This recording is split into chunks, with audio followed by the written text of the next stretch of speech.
It happened when it happened, and it was the weekend of the, after Thanksgiving, the Black Friday sale. And I don't worry about Black Friday sale anymore. Recording pause. Well, good morning. Today we're looking at Matthew chapter 12, which continues after Jesus' missionary discourse, which we're going to look at today.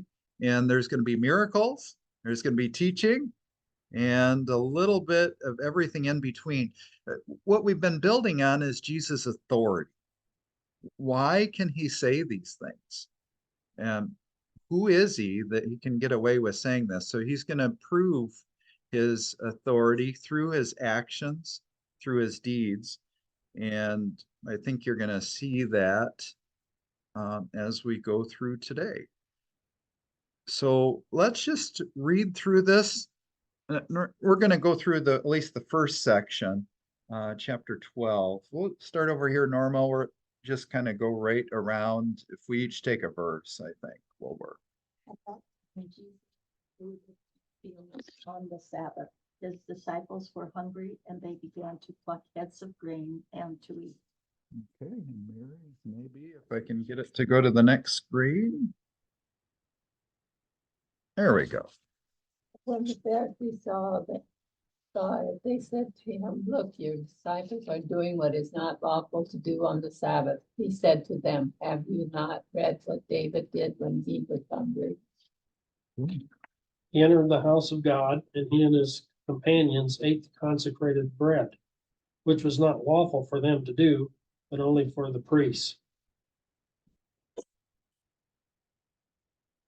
Or have you not read in the law how on the Sabbath the priests in the temple profane the Sabbath and are guiltless? I tell you, something greater than the temple is here. If you had known what these words mean, I desire mercy, not sacrifice, you would not have condemned the innocent. For the Son of Man is Lord of the Sabbath. Okay, very good. This is a lot on the Sabbath day, which is still to this day one of the most difficult things out of the New Testament, this whole change. And I've used the illustration in the past. If I told all of you that we're no longer going to celebrate Christmas and no longer to celebrate Easter, and we're going to celebrate some other festival instead, you would say, nope, not going to do that. So that would be kind of, if you told the Jewish people you're not going to do the Sabbath the way that they grew up with it, it would be very, very hard. And so Jesus has, for one thing, they were doing the Sabbath wrong. So he's correcting some misunderstandings, but he's going to change the Sabbath completely in his teaching. And what gives him the authority to do that? I'm going to shut the door. So the grain fields on the Sabbath, of course, maybe I should say this, it's Saturday. And he's walking through the grain fields. And the Jewish law had severely limited how far they would travel on the Sabbath day. And if you go, I believe it's Chicago and I think Chicago's got it, but New York for sure, they've got what's kind of called like the red light district. There's actually a line in the middle of downtown. If you go outside of that, you've walked too far. You've traveled too far on the Sabbath day. But it's kind of, so there's certain rules about what you can do. So Jesus is, and they might not have had that line in, well, maybe they did in Jerusalem, and he's going too far. They're walking on the Sabbath. And so the disciples are hungry. They pluck these heads of grain. It seems very innocent, but to them, that's work. They're picking grain on the Sabbath day. And you're not supposed to be harvesting on that day. So now, to us, this is no problem. Why are you making a big deal of it? Well, in some ways, it would be a problem if they're actually harvesting on the Sabbath day, because you had 6 days to do that. But what are the disciples actually doing here? Yeah, they're eating, they're hungry. So there's no rule in the Old Testament that says you can't pick because you're hungry. Or it would be like me. I grew up in Michigan. My grandparents had a big orchard out in the backyard. What did we do? We'd go pick an apple when you're hungry. I mean, uh, it's, I know you don't go to the store and do that. That would be stealing. But when you live in an orchard and you're hungry, you go pick an apple. You don't necessarily have to go to your pantry and pull one out because it's just right there. It's convenient. Um, in the same way along the road. Um, I think this was a little bit more understood in those days. For example, if you are an immigrant or a widow or orphan, they were supposed to leave the field not completely picked. Why? So those people could go out and get some. It was kind of your welfare of the day. So, uh, so there's a little bit of hypocrisy going on here. They've made the law too strict. And Jesus doesn't even have a home. Remember, he doesn't have a house. He's kind of itinerant preacher. So should he be eating along the road? Probably. That's what he did. So the Pharisees, they're being very strict in their interpretation here. Technically speaking, are they right? Probably technically, but they've stretched it too far. This wasn't the intent to the law. I mean, they're applying it beyond what it was intended. Um, so notice Jesus knows the law a little bit better than they do. Okay, he is the word of God. So have you not read what David did when he was hungry? I didn't go back and look that up, but you remember Saul was chasing him and uh, he had he went to the temple and he asked for the sword of Goliath and they gave him the sword, which I've always thought that was kind of an interesting thing that was the only sword they had was the sword of Goliath. So he gets that. And then any food? Well, we don't have any food except for the day old bread that's being taken off, but it's sacred. And so the priest asked him, have you been not sleeping with women lately? Nope. Okay, you can have it. There's a whole thing that goes on, but even the priest of that day recognized they needed to eat. And that was the only food they had, and it was the sword they had. So they gave him bowls. Um, so in the so do you see how the priests of old, how come they aren't learning from their ancestors? So Jesus is really doing a pretty good move here. Um, he's showing them even the Old Testament priests didn't understand it the way they are today. God, so here, have you not read the law, how the Sabbath, the priests of the temple profane the Sabbath and are guiltless or not? What was the word yours said? Innocent? Uh, guiltless. Or so they're guiltless or they're innocent. They don't have any. So, and I tell you something greater than the temple is here. Well, who is he talking about? Yeah, himself. He is much more important, and so he needs to eat. Um, yeah. Okay. This is, I think, one of the most important passages in Matthew. So I thought we should spend a little bit of time on it. Uh, I desire mercy, not sacrifice. You would not have condemned the guiltless, for the Son of Man is Lord of the Sabbath. So, what does this mean? I desire mercy and not sacrifice. Okay. let's look it up. This comes from Hosea chapter 6. I've always said that Matthew, whenever he quotes the Bible, he expects you to know what that passage was about. So Hosea is condemning God's people of old. Hosea is the one that's married to, make sure I get this right, Gomer. And Gomer is not exactly that good. She's a prostitute. And he marries her and then she runs off and he pays her to come back and and it's supposed to be a model of God's love for us. God loved us, he gets us, we run away, he pays to redeem us, to get us back. Um, so there's that whole account. Well, the other thing that's going on in Hosea is they have a temple then. They're doing sacrifices, but they're not acting like it. They're not living out the life. Uh, there's a song, let's see if I can remember how it was real popular in the early 2000s. It was Going Through the Motions. Anyone remember that? It was a Christian song. I think it was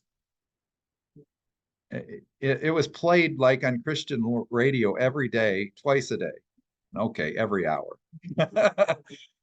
So at first, but Going Through the Motions. And I like that song because it was bringing up what's going on here. People were doing the right thing, but it was just the motions. They were, so it's kind of like showing up to church, saying all the prayers, but not it never changing. Yeah. Taking the Lord's Supper, but it not changing. You're doing the right thing. So this is the passage. What shall I do with you, O Ephraim? And remember, Ephraim is another name for Judah. What shall I do for you, O Judah?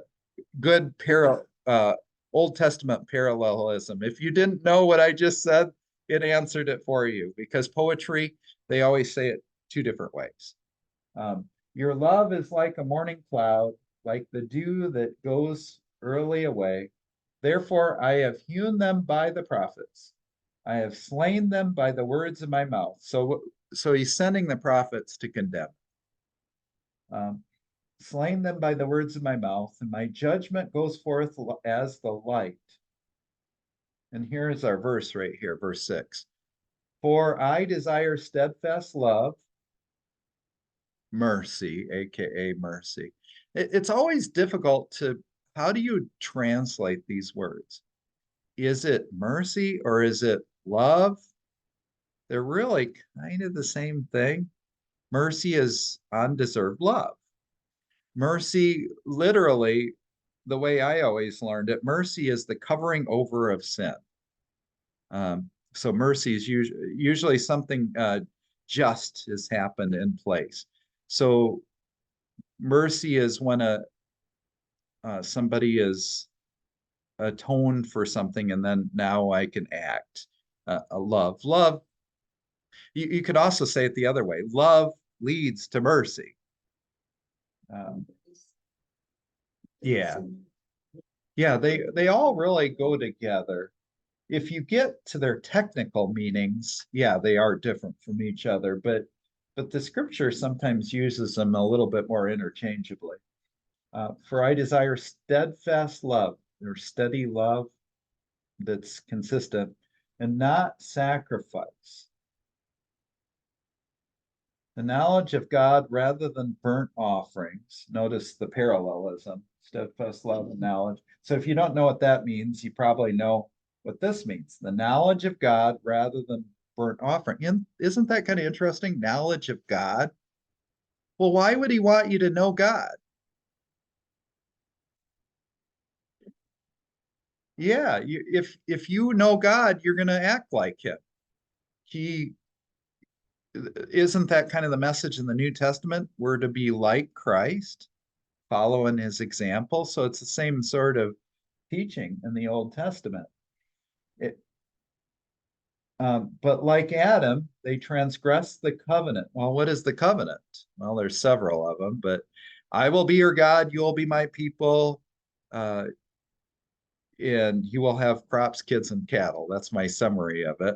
But so his covenant, and then there's also the Mosaic covenant, the Ten Commandments. What does this look like? So they they are dealt faultless or faithlessly with me. Gilead is a city of evildoers, tracked with blood. As robbers lie in wait for a man, so the priests band together. They murder on the way. To Shechem, they commit villainy. So notice they're doing the priests. They've got the sacrificial system going on, but he's not happy with them because they're not living it out.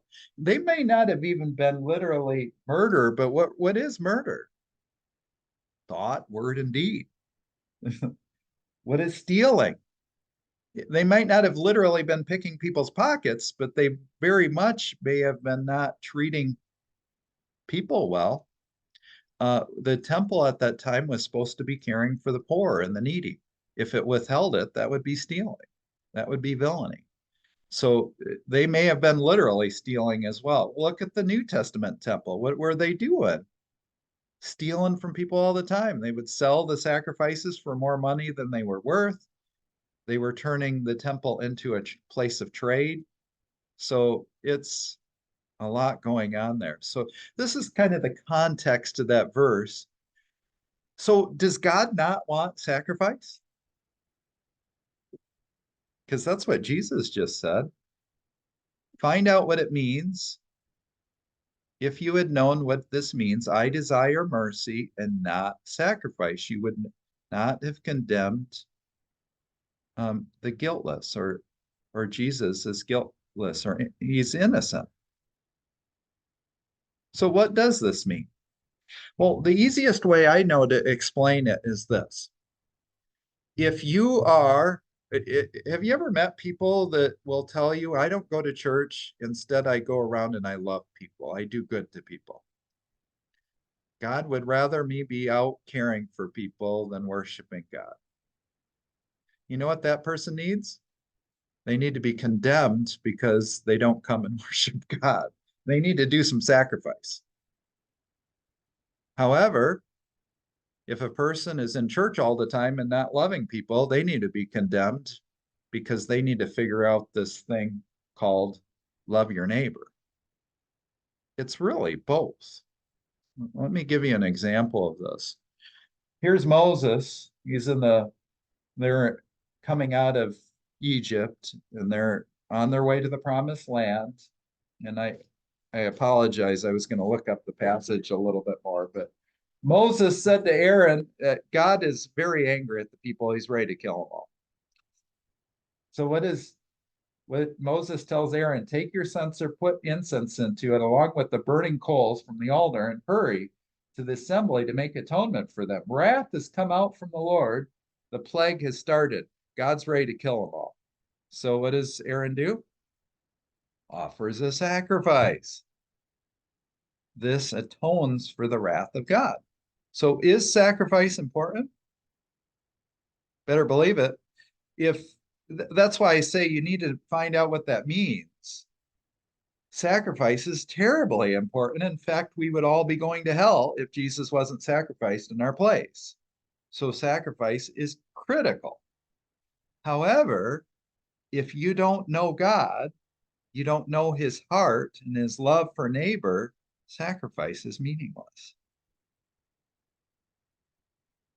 Anyway, that's so the fact that they're wanting to do the law and keep that Sabbath day and they don't care for people means they don't get it. Because they should care about those disciples needing food to eat. But all they're carried about is, oh, you gotta not work on the Sabbath. You've gotta go to church. You know, it's ironic. They probably weren't even going. That's what's so funny about it. They're so concerned about doing the right thing that they forgot why you even have the law. It's about loving those people. God put that Sabbath day law in effect so they could take time to love him, so that they could take time and learn about caring for others. But they aren't even doing it. This what Jesus is saying is actually pretty simple. You guys have missed the point. Um, okay. So how do we, I spelled that wrong. I should have done it in all small letters. I did it backwards. But how do we lord it over the Sabbath? How do we use the law incorrectly? Let's just talk about that. You don't have to talk for yourself, but how do other people do it? They get this backwards. Okay. Yeah.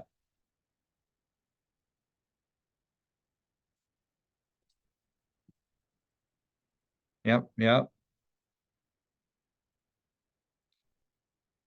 Or maybe, how could I ask this a little bit different? How do we make the law more important than the actual, the love of God and the carrying out of the commandments?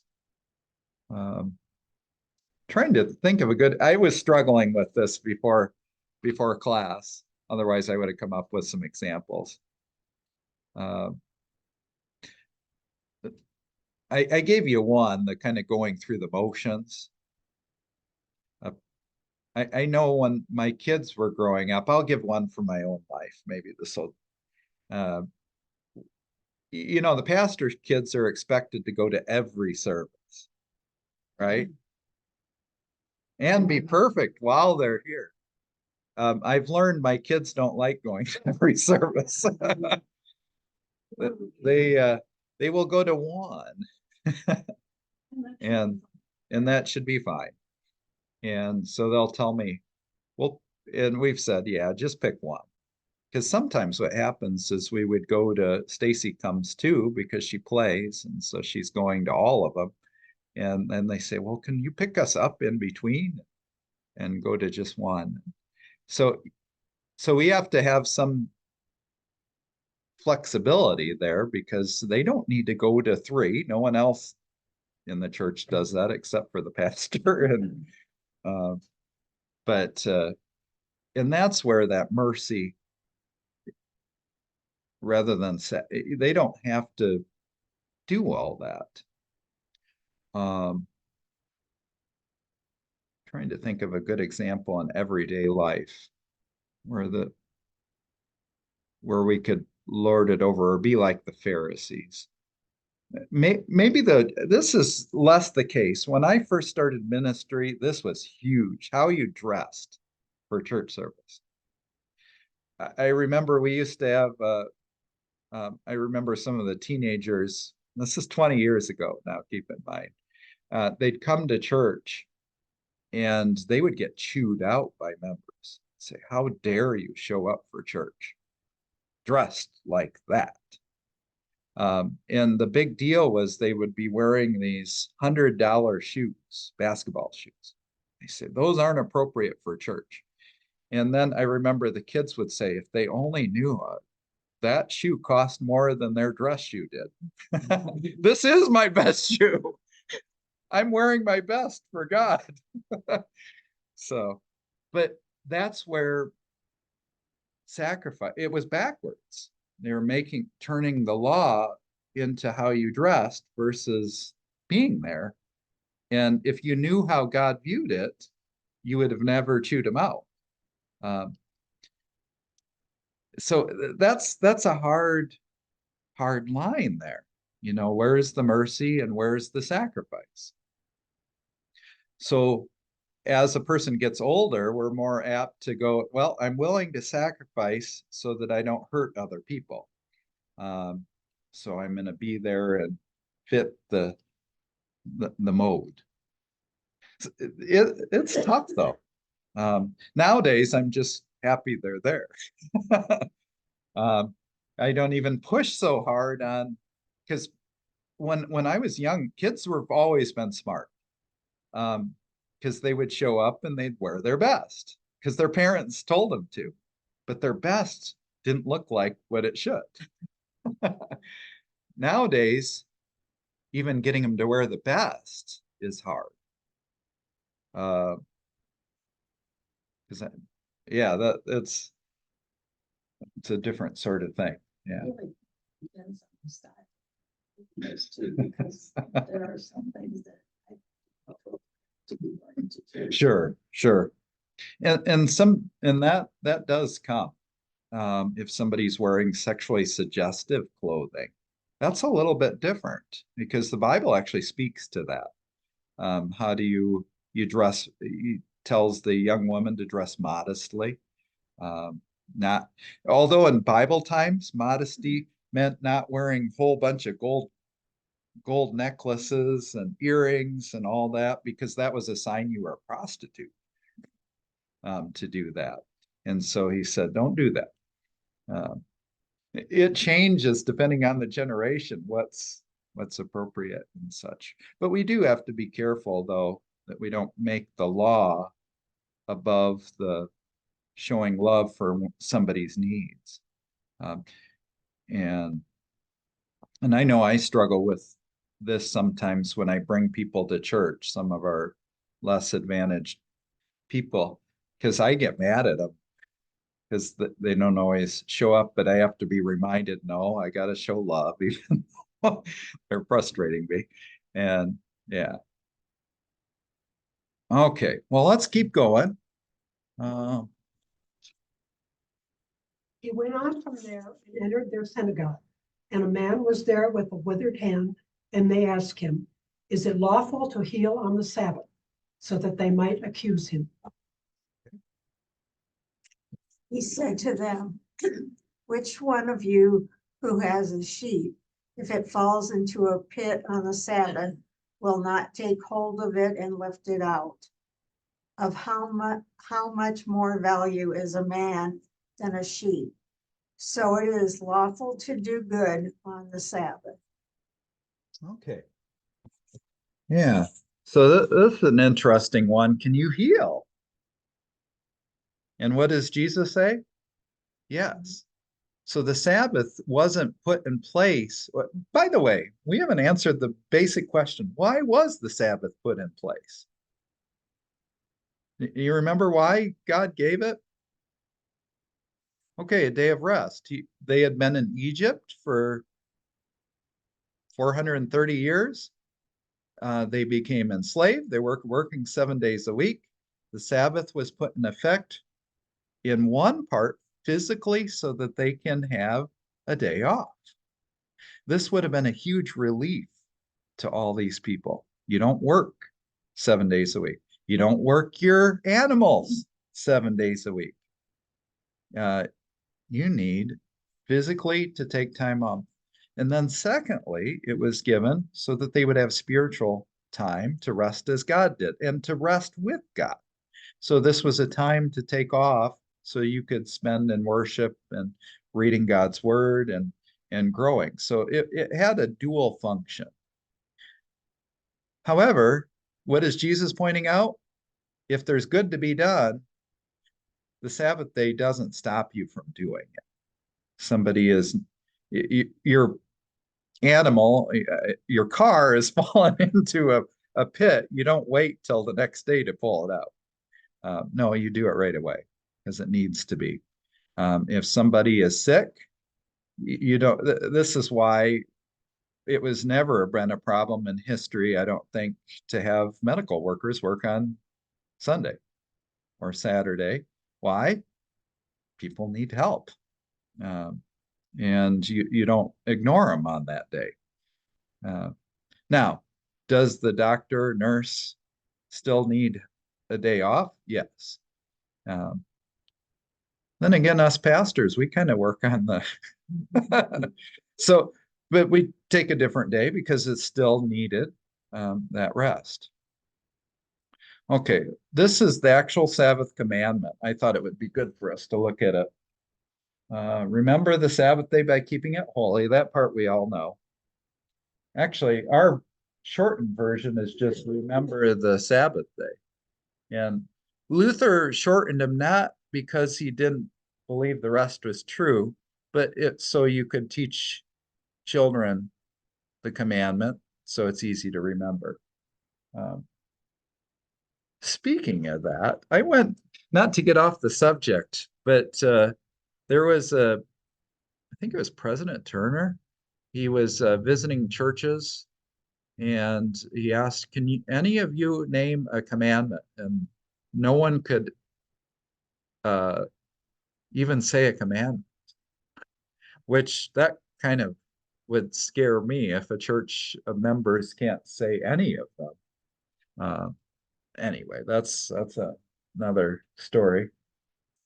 So notice that this is very physical. 6 days you shall labor and do all your work, but the seventh day is a Sabbath to the Lord your God. On it you shall not do any work, you or your son or your daughter, your male servant or your female servant, or your livestock or your sojourner who is within your gates. So this would be like our immigrants, illegal immigrants. Um, we could talk about that, but anyone it literally means to journey through. The only trouble with the illegal immigrants, I think they're journeying to stay. um, but you're supposed to not make them work either. Now, going with what I just said, remember there's a time that in history when you need to say, I desire mercy, not sacrifice. There's also a time to say God needs sacrifice and not mercy. You guys need to get back to church, get back to the taking sacrifice. It's the same is true with the Sabbath day commandment. There are times we need to say, you need to get away with, insisting you got to be there on this day and this day alone. And we have to give some spirit of the love and the law and the reason God put it in place. But there's other times you need to hit it the other way and say, wait a second, you're not taking any time for Sabbath. Both sides. There's some people that really need to hear it. You've got to take a day off. You can't work for the idol of money all the time. Got to take time off. You've got to have spiritual time of rest. So it shifts back and forth. Which message needs to be shared? This is required or this is required. And I remember if you go deep into this rule, how does God do it at the beginning? 6 days, God created the world. And on the seventh day, he stopped it and rested. Or how did God make the world? Yeah. So in this repeats. It's a repeating thing. Actually, every day begins with rest. You work, and then it ends with rest.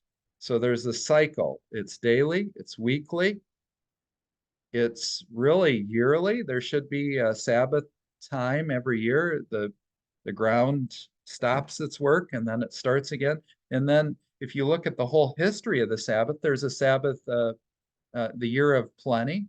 So every 7 years, you're going to get a year that's going to lay fallow completely. And then every 49 years, there's this year of Jubilee, which is kind of the Sabbath of Sabbaths. So it's a lot of, and of course, I bet you if you asked them then, they weren't doing that. So again, these Pharisees, they take it insofar as they can do it. But then if you really follow the law, it's much, much more extensive.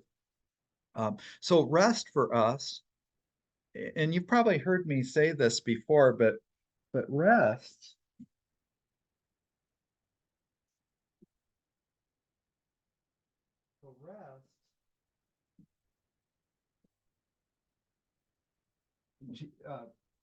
I don't want to go too much into John, but John chapter 15, I am the vine, you are the branches. If you remain in me and I remain in you, you will bear abundant fruit. That whole chapter is about the Sabbath. You've got to rest or in Jesus, be in Jesus, that's your rest. And then you bear fruit. That's your work. So instead of the Sabbath being resting in our physical stuff, but you do have to stop. You have to rest in Him, and then all of a sudden there's going to be growth. And so as a church too, if we as a church want to really grow, you've got to rest in Jesus first. And if you're always working all the time, that means you're not in Jesus. You got to stop and be in Him, and then you will bear fruit. Fruit always grows out of rest, not the other way around. You don't bear fruit and then rest. Well, after you bear fruit, you got to rest for a while, but it's those go together as well. So anyway, I've gotten off topic a little bit, but so this is the rest of the commandment. Remember the Sabbath day by keeping it holy. Isn't that the same thing? 6 days you shall labor. Anyway, I must have printed it twice. Okay, let's keep reading.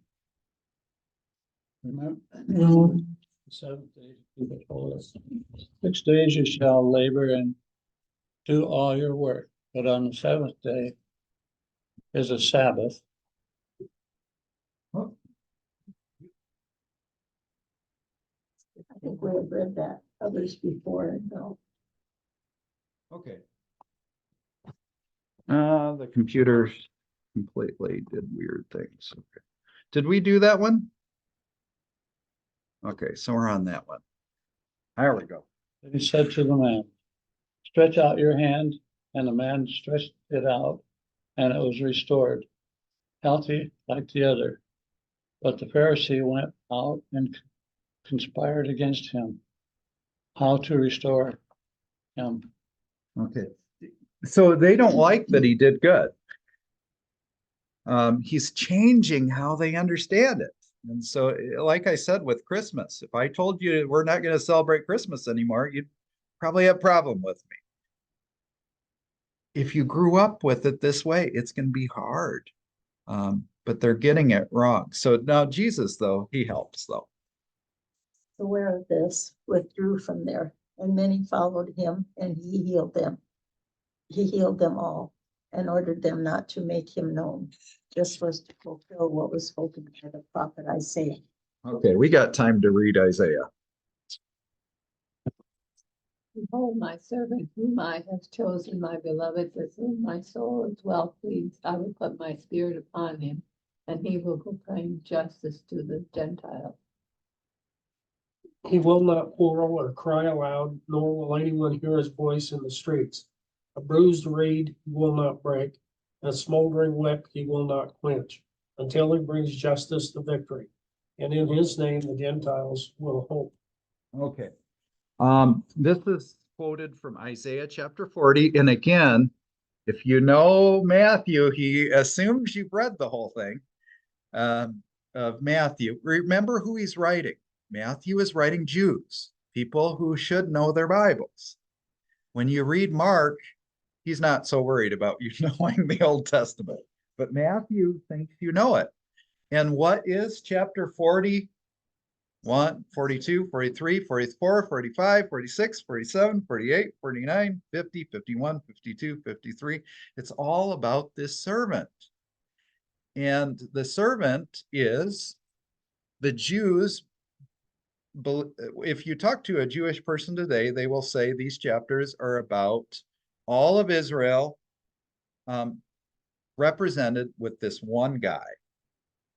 So he's called the suffering servant, and the Jewish people think, oh, that's us.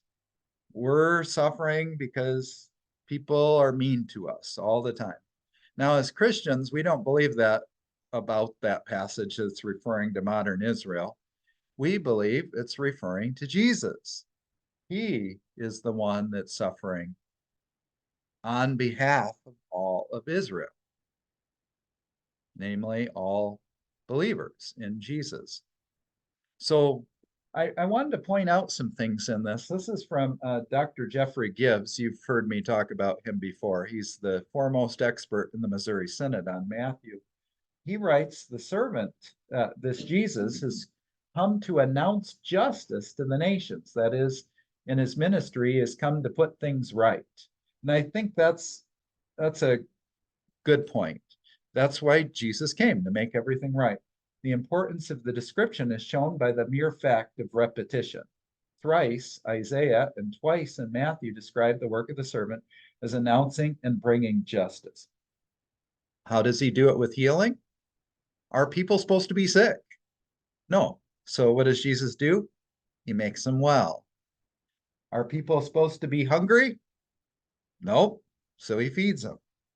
Are people supposed to be ignorant and believe the wrong things? No, so he makes it right. This is justice. And then, of course, Jesus constantly is announce the judgment day when everything is going to be made right.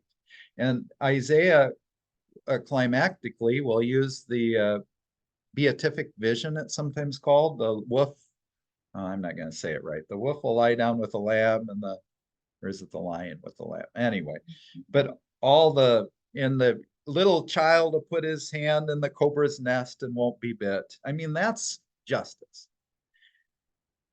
Boy, I'm running out of time, but sometimes the church gets justice wrong, though, where we become, well, we need to transform all the governments and make them all just government. And that's great. I'm good. I like having just governments, but that's not the point of the church. The church is to bring the message of salvation, and we do justice, but we can't force justice, if that makes any sense. You can't legislate justice. And so sometimes the church gets this backwards. But Jesus, he's God. So you expect him. Everything he does is just. We can do healing ministry, but we can't do like Jesus and heal everybody. Wouldn't that be nice? If you're a Christian doctor, Dwayne, could you imagine that? If you're a Christian doctor, you could just be well, be well, be well. You'd be out of a job in a hurry. Just touch them. But ultimately, in the new heavens, the new earth, that's the way it'll be. Everybody will be well. But being Jesus as God, he did it in advance. Now we as Christians, yeah, we can do good things to help people heal and pray for them and so forth, but we can't actually do these unless you're on TV and can throw people on the ground and then but anyway, that most of that isn't all that real. But these are good things. We do them all. But you don't want to make this the only thing. So, okay. Well, we're going to, I guess, have to stop right there.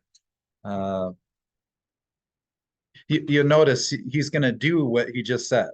Jesus doesn't just say it. That'll be for next week. But so he doesn't just say, I'm going to be this person from Isaiah. Matthew proves it by showing that he's going to do these things.